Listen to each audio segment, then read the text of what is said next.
What's up, Star Wars fans, and happy May the 4th. I am ANCHORPETE, and I am here with my friend Mike Bongiorno, who is from the Pop Culture Man Children podcast. Hello. And he's here with me today to talk about another Star Wars book. Mike, welcome to the show, man. What's up? Thanks for having me. How are you? I'm doing well. I don't know if you noticed, but since the last time I saw you, I shaved off my beard and actually shaved my head too. Good for you. Good for you. I've been shaving my head for years. It's the way to go. Yeah. I was thinking that maybe you would get a little creeped out because the last time I saw you, I had hair and a beard, and then I shaved my head and my face, as if I was mimicking you. Mike and I have been reading the High Republic Star Wars books, and we covered Light of the Jedi in our last discussion, and now we're reading the next book, which is A Test of Courage, and it's by Justina Ireland. Yeah. So, Mike, right off the bat, I'm just going to ask you, did you like this book better? Did you like Light of the Jedi better? How'd you feel about the two? I liked Light of the Jedi better, but of course, this is a middle grade book, and that's an adult contemporary novel. Right. Not to say that this book is bad. In terms of the High Republic and how it's going to shape out, I think the Charles Soule book, the last book that we talked about, has more of a direct connection into whatever the overarching thing is going to be with the High Republic, where this could have been really a story like this could have been in any era of Star Wars. You would just have to change some of the names. Instead of, the Nihil, it would be some other, it would be Red Sun or whatever it is. You know what I mean? Crimson Dawn. Crimson Dawn, yeah, okay. Not Red Sun.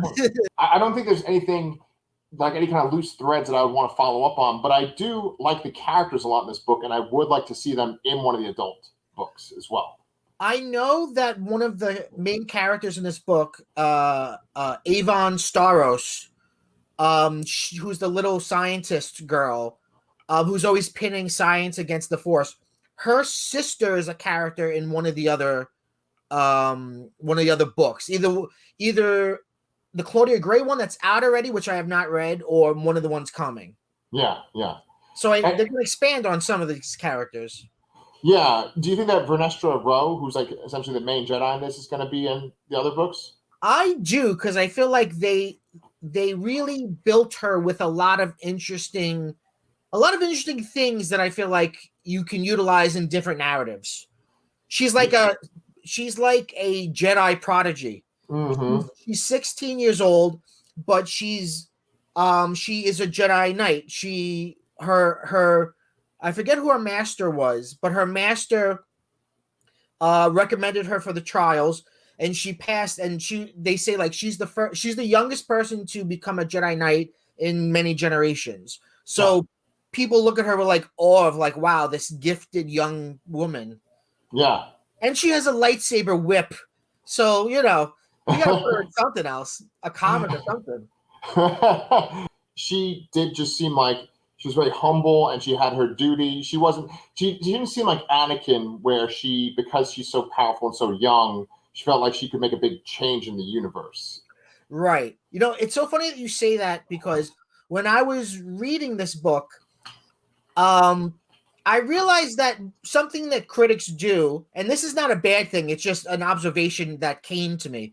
Yeah. Something we can't help but do is see the original Star Wars as a sort of ultimate text that you read everything off of. When I was reading the book, there are two male characters that are 14, 15. One of them is a kid named Honesty. Right. And one of them is a Jedi Padawan named Imri. Yeah. And well, should we say spoiler alert? Yeah, spoilers throughout. Absolutely. Okay. Yeah. They both lose somebody, and they cry over it, and they're really sad about it. And I thought, this feels like a correction of Luke seeing his aunt and uncle burned to a crisp, and being all right, fuck this town, and just leaving. Right. Yeah, no, curse away, man. Go nuts. Okay. Luke is fuck these guys, and leave. And then later, and he just goes on to whereas these kids are oh my God, one of them, his father died, and one of them, the Jedi, his master died. So it's like a father. and they're both heartbroken over it and crying. And I kept thinking, this is so. I can't help but think of every character as like, how do they relate to Luke? Are they like Luke? Are they opposite of Luke? Are they a comment on Luke, or someone else in the original Star Wars world? He never thinks about Uncle Owen and Aunt Beru for the rest of the whole trilogy. No, ever. He never utters their name again. He's done with it. He's more bummed out about Obi-Wan Kenobi dying, right, than the two people that raised him. He spent his entire life with. Yeah. He's like, oh, too bad. Yeah, he was a dick. He wouldn't let me go to the academy or whatever. Yeah. So far, the High Republic has gotten a lot of criticism from more conservative fans about it being, quote, SJW. And, this book in particular has, the main Jedi badass is a female. There's a precocious, really smart black young woman in it. The boys cry. There's all sorts of things that if you were that kind of fan, you'd be like, what is this shit? Yes. Yeah, well, that's the thing. If you're that kind of fan, just the idea of this book itself, I mean, because the book is written by an African-American woman, right? What? Yeah.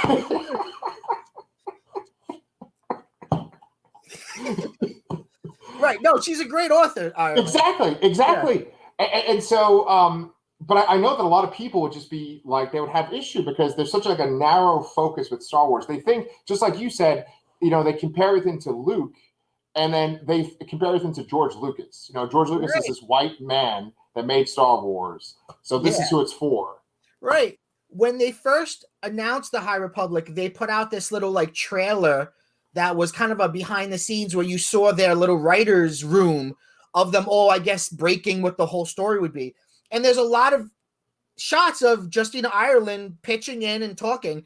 And just from that video, people got mad. Before the book even came out, they were like, look at this video. Yeah.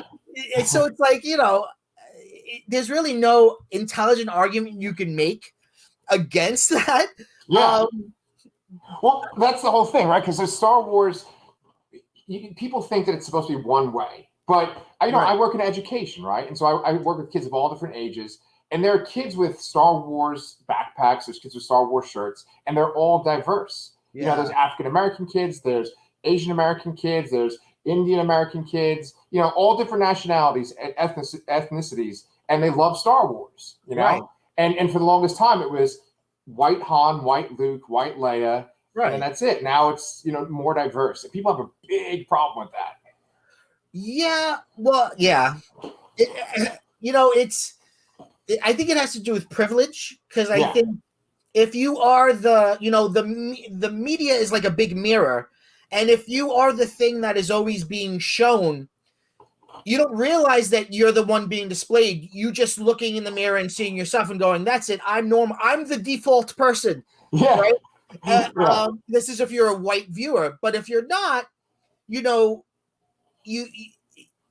well, where am I? Or in certain cases you go, oh, I'm the bad guy, or I'm the this. So being that Star Wars is so important to people, why not create stories where they're reflected in positive and interesting ways? Because to me, it's just so silly that people get so upset by this. Like, people actively don't like this whole saga, this High Republic saga. And I'm enjoying it so far. Me too. There's this interesting argument that I can't quite wrap my head around, which is that to place diversity in these narratives is lazy. That you'll see people say, in lieu of a good story, you just put black characters.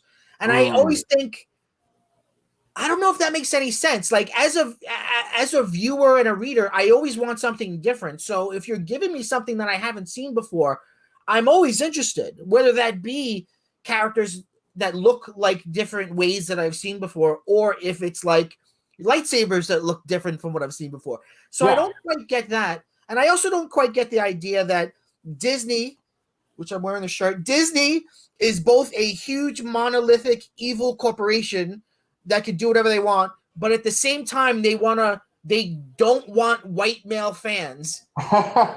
What giant corporation doesn't want an audience? I can't quite get that. It doesn't make sense, man. I know. I agree. Yeah. Well, to touch upon your point about the laziness that people criticize, Yeah. it doesn't make any sense because, like, one thing, like, as a writer for me, right, I want to have diversity in my stories and not just go to the default of writing me into a story. Right. And I get a little intimidated because I'm like, I want to make sure that I'm accurate if I'm going to write as an African American or if I'm going to write a woman, female character. The thing is, with Star Wars, it doesn't matter what a character looks like what ethnicity they match, because in Star Wars, it's all just different cultures to begin with. Right. I mean, the main character in this, the main Jedi, is green, right? Right. And then you've got the young girl who's black. You know, it's like she's not African American because there's no Africa and there's no America. Yeah. A galaxy far, far away. She's just described as having dark brown skin, and in the illustrations, she's black. Right. And you have a black author, you know, so that's the other key too, which is you need more diversity behind the scenes, because I'm sure Justina Ireland, the writer of this book, has a completely different perspective than a white author or a male author or whatever. Yeah. Well, speaking of her, have you done any research into like what she's written before? No, I've not. I don't believe I've read anything else by her. Yeah. So she's written other young adult books, and the big one that she's known for is called Dread Nation. Okay. And I was doing a little bit of research. I don't know a lot about it, but it's got this awesome cover, and it's got like an African American girl, and it's during the Civil War, and it involves like the undead. So I think it's like the Civil War, but then there's like zombies or something. Interesting. Now, I'm not a big fan of zombie fiction, but I do like when they take zombies and put them into something that you don't normally expect to see. Right. That is interesting. Yeah. Like Pride and Prejudice. Yeah, and she's written some other things. She's also written other Star Wars books too. She's written Lando's Luck, and then another book called Spark of Resistance too. Wait, was Lando's Luck a book or a comic? I think no, it was a book, because the comic is just called Lando. All right, then I did not read it. Yeah, that was really good though. That Lando I read comic. that comic. That comic was good. Yeah, this is the first book I've read from her, and I think that people sometimes think that if you're a middle grade writer or a YA writer, that it's like an easier job. But I think it's got all the same complexities that writing for adults does, but you need a gentler hand. Yes. You know, I think you need to be able to construct a sentence that is saying what you need it to say, but for a kid between 8 and 12 to understand. So I think there's actually a lot of effort there, probably to sort of smoothly go along. You know, I think the reading this was very light. I mean, I read it so quickly, and not just because it's, you know, only 200 and something pages, but because she has a very gentle hand. It's just the prose were just going by in a very, very palatable, interesting way. Yes. Yeah, I agree. I listened to the audiobook of it, and it did feel like a breeze. I was like, oh, I'm done with this already. With that being said, I actually really liked listening to this audiobook. I liked the way that she personified each of the characters, and I was a big fan of a few of them. And I thought that maybe you and I could go through each of the characters. Is that cool? Yeah, that's great. So for me, like I said already before, Vernestra Rwoh, who's the main Jedi. Yeah. I liked her a lot. So I really liked Avon Starros. Yeah. And then, of course, liked her droid, J6. Okay, whenever I read anything from J6, I imagined the droid from Spaceballs. Yes. Played right? I knew it. It's Joan Rivers. Joan Rivers, yeah. Yes. Yeah. And I think her name was Dot. It was like Dot Matrix or something kind of thing. She's a really good droid because she has been Avon has changed her to self-actuate. So now she's more than just a protocol droid. She's developing her own personality. So she's sassy. Right. Well, let me ask you this. Did you like the droid in Solo? Yes, I was going to say L7 reminded me of L7. You know, I think the idea of droids and robots and consciousness has been a big part of science fiction since like the 60s. But Star Wars never really dealt with it until just recently, I feel. Yeah. So I kind of like this idea of, you know, there's a point in this book where the boy Honesty, who isn't force sensitive, he's the kind of he comes from the planet Dallon or Dallon. Well, I forget what it is. Yeah. And they don't space travel. They're sort of more they're Isolated? yeah. And he has this interesting thing where he's like, I never understood droids. Why should a droid be somebody else's, servant? They should be allowed to think and live whatever life they do. And that, none of that is in the original. Oh, no. Han Solo would shut off C-3PO when he was out. It's just people are thinking beyond the Star Wars box, right? They're rethinking droids. And yeah, we see that the most in Solo, and then we see that with this character, which this droid is pink too, by the way. Yeah, right? yeah. I'm sure a lot of those fans saw a pink droid and were like, what the fuck? Right. But its look, I think, is an original Ralph McQuarrie. Ralph McQuarrie passed away, but he did a lot of work, and I feel like they still go back to him to pull stuff out. Even BB-8 was something that Ralph McQuarrie had drawn a ball droid, which at the time they were like, that's impossible. And then when they made The Force Awakens, they were like, oh, what's this ball droid?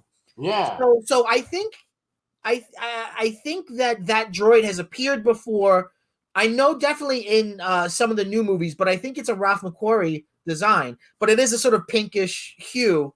His stuff is just this endless treasure trove that people just dig up and use for TV shows and new movies. Yeah. His contribution to Star Wars is almost as important than George Lucas's, because the tactile world of Star Wars, that image of this is Star Warsy, that's Ralph McQuarrie.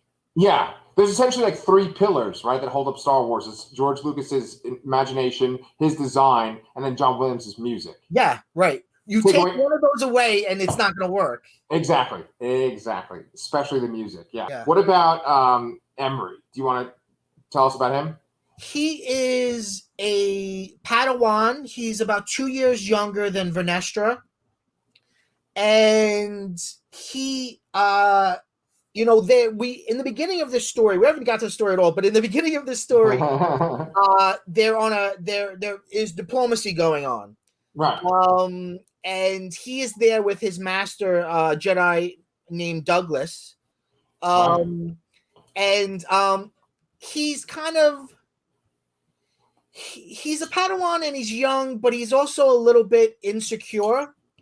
That's what made me think this is such a good middle grade book, because the things that the characters deal with are things that little kids deal with. Like he thinks, oh, am I ever going to really be a Jedi? I don't know if I can do it. Excuse me. He has a little bit of jealousy of Vernestra because she's so young. He has they come up with something in this which I don't know if it's new to canon or it fits in canon, but he has a weak connection to the Force, which makes his lightsaber less luminous. And at the end, his connection strengthens in a scene, and they describe it as like lush blue. And I was like, is that new? I know that Kylo Ren's lightsaber was kind of like blurry because he was so like frantic. Yeah. But I had never read anything like that. It was an interesting way of describing the Force. I think every writer thinks of the Force differently. Absolutely. I think the kids in this book, even Vernestra, think of the Force almost like, it reminded me of like almost like a ticking clock device, like Spider-Man's webs. Like the Force is it's not infinite. It's a finite thing that you could run out of. Like, there's a point where Vernestra's like, I can't do it anymore. I forced too hard yesterday. I need to sleep right now. Or the Imri, the Padawan boy, when he gets frustrated, he loses his connection. That's right. That's a major part of his arc. And then eventually he feels like he's going towards the dark side, too. Totally surprised me in this book, and I really liked it. Yes. So much of Star Wars extra, like the literature, the expanded universe stuff, was just Star Wars recycled again, where there'd be a new dark side user, right? And that was one thing, even though it's in every Star Wars book, I kind of thought, oh, we're going to be missing that. We're going to be missing that sort of Sith aspect. But I really like the dark side kind of pull for him in this. Yeah. In the first book we read, the which is essentially the first book of the High Republic series. Yeah. There's this great emphasis on the Nihil, these new villains. So they're, I don't even remember if they mention the Sith at all. If they do, they mention them as distant history. Right. But in this, there's talk of the dark side and being pulled to the dark side, and you know, your teen angst could pull you that way. Yeah. Well, I mean, that's what I like, and this is ultimately by the conclusion of the story, is he goes and talks to another Jedi Knight about his situation, about being tempted by the dark side. And the Knight basically explains to him that it's like, hey, this is an ongoing thing. This is an ongoing process. You know, it's not like you just automatically turn on the dark side and that's it. You know, the dark side tempts you constantly.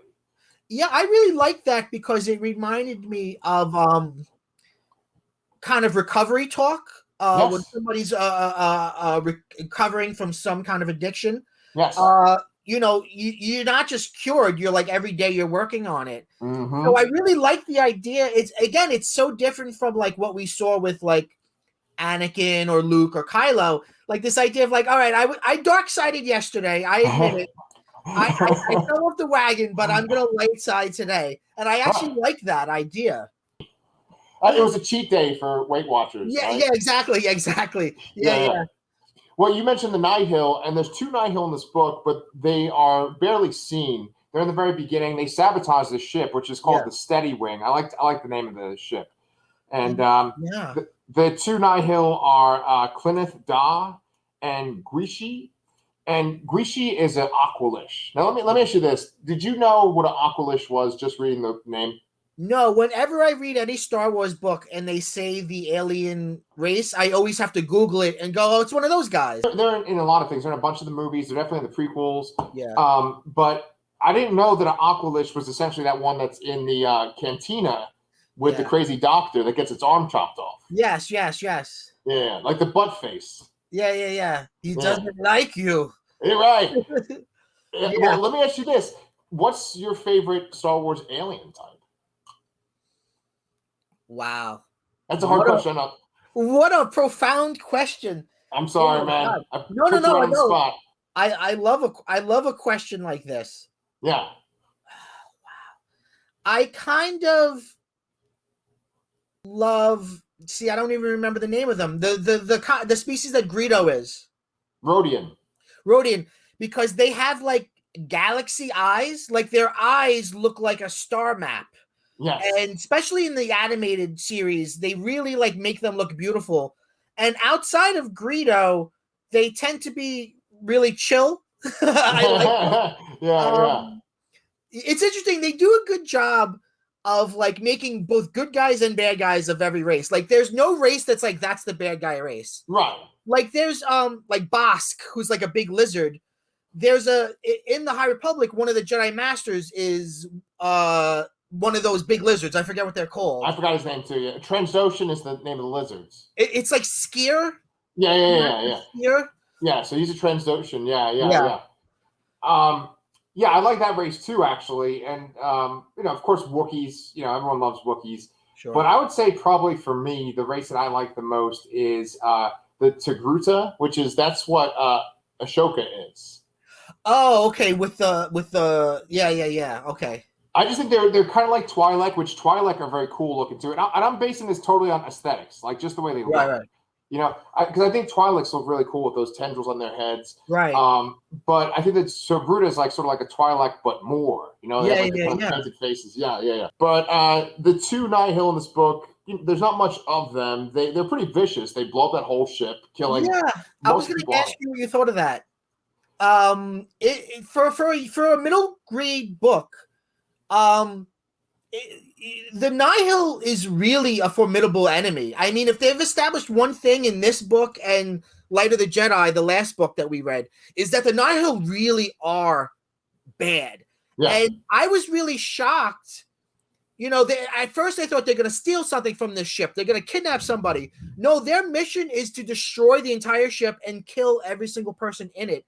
Yeah. And they basically succeed except for these kids that get away. And I was shocked. I really thought for a long time, okay, there was an escape pod that no one saw, and this kid's dad's going to come back. And no, there's a lot of death. Yes.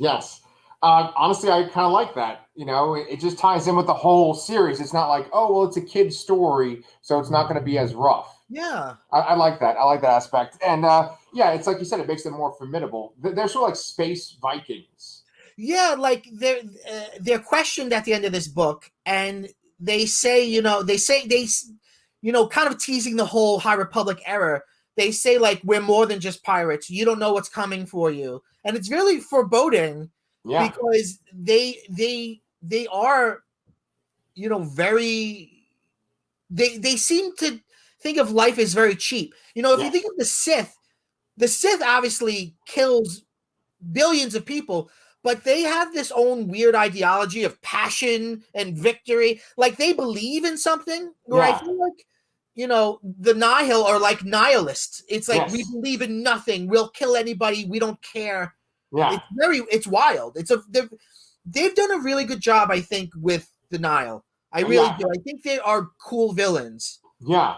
And the very last scene in this book alludes to them growing in power. One of the Nihil commanders looks at like this planet and looks at all these schools, and it's like the thought goes past their mind that it's like, oh, we're going to recruit kids to be Nihil now. So wild. Yeah, I don't know where that's going to go. Like essentially, they're going to grow their ranks a lot to take on the Republic. I'm not sure. Yeah. It's interesting because they're such a brutal villain, but the world that we're introduced to is like this world where like the Republic is great, things are awesome. We've got this new beacon. What do they call it? The Starlight Beacon. Starlight Beacon. We've got this like great new world. Like there's even a moment where what's her name? Vern says to Imri, you should have your master take you to the Jedi Temple and test you for empathy. Not a lot of Jedis have empathy powers, but we're living in wondrous times.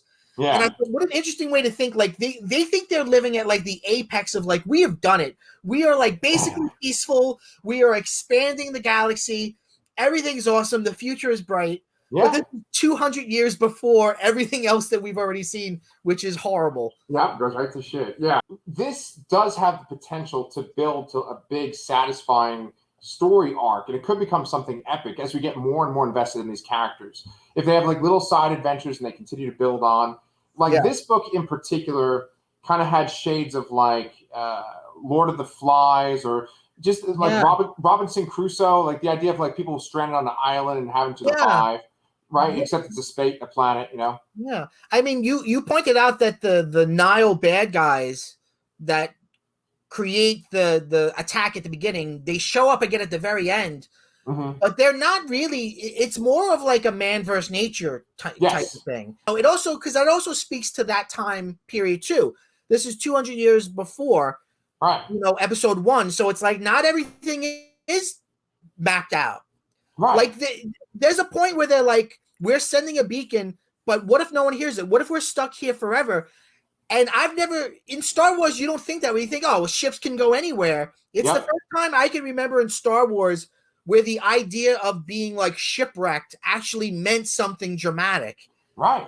And they have this acid rain. Yes. And they even think like, what if this kills us? What if we run out of food? Yeah. Like it almost reminded me a little bit of like The Martian. Like it was like, wow, there's real stakes to the idea that these kids are lost. Yeah. That's by far the strongest part of the book for me. Yeah. Is this whole like, it's just man versus nature. Yeah. Versus some kind of external threat. And that rain was very scary, the idea of what it was going to do to them. Just as like a standalone kid story, I think it was great. And almost like you could actually read it without being a Star Wars fan and appreciate it. I agree. I guess we're going to kind of see where they're going with it with Into the Dark, right? That's the Claudia Gray one. Claudia Gray, yes. I'm excited to read that because I love Claudia Gray. Yeah, and I'm not sure if Into the Dark is going to focus on the Nihil or if it's going to be about that sort of alien threat. Oh, yeah. The like Swamp Man. Yeah, guys. So we could just kind of like wrap it up, and if you want to like do a plug for your show. Sure. I host a podcast called Pop Culture Man Children, PCMC. We're available anywhere podcasts are found: Stitcher, Apple Podcasts, literally everywhere you could get a podcast, you could find our podcast. And it's a podcast about pop culture, movies, TV, anime, video games, everything, all the cool stuff that you like, I'm sure. So check us out. Go look at our backlog. All of our episodes are free. There's no paywall. Go and check out what's there. We also just recently did a starter pack episode, which is designed to be a great opening point for a new listener. So if you like what Pete does, I think you might like the podcast. Yeah, guys, I mean, today is Star Wars Day, right? May the 4th. And Mike actually has quite a few episodes on Star Wars shows and Star Wars in general on his podcast channel. And I really enjoyed them. I went through a dive through his stuff, and I really enjoyed that. I really enjoyed this episode he had on like Ready Player 2, Scott Pilgrim versus the World. There's all different types of subjects that he covers, and he has a whole bunch of different guests, and pretty much all of them are real charming too. Thank you. Yeah, it's an eclectic show. 1 week will be an episode on Gilmore Girls, and the next week will be some sci-fi book or some comic or video game. It's all the stuff that we like. It's all connected, man. Yeah. So we're gonna have Mike back on this channel again, and we'll probably be discussing Claudia Gray's book, Into the Dark, which is going to be our third High Republic book. High Republic. I'm liking it. I'm digging it. Thank you so much for having me. I love talking about Star Wars with you. Dude, same here. Yeah. Thanks so much.